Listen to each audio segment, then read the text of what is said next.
Heyo, this is the Controlled Burner, and it's time for a short review of Habibti by Drake. Alright, final album from Drake here with Habibti. This one, I guess, leaning more towards a pure R&B sound from the previous two albums. This has been a lane that Drake has familiarized himself with pretty well, and the interesting choice to name the album after the Arabic word for my beloved hinted that maybe he could take this to an interesting direction with using musical styles around the...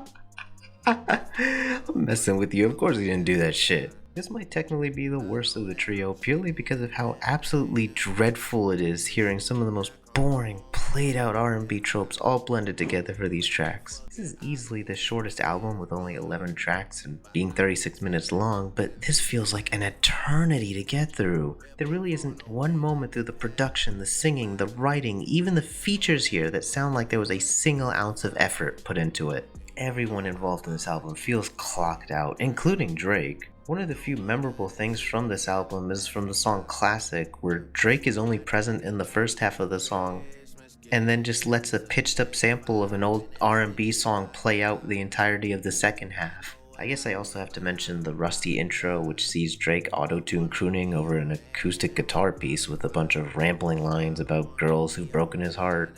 I mean this sincerely when I say I would rather be listening to Machine Gun Kelly do this kind of song.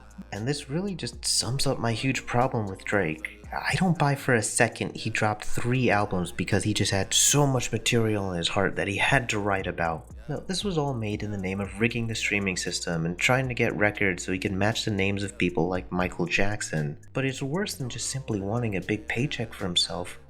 He actually wants respect from this, phoning in the same mediocre formula with whiny bars about his opponent, about women, about anyone in his way over the same chopped soul, muted trap BS that he's been making for years now. The one bit of solace to take from all this is that while this still will get huge streaming numbers and it may even break records, he really will never gain that respect because these kind of projects don't deserve that respect. Unless he can sound engaged with making music again, I'd say he's bound to be stuck at the bottom.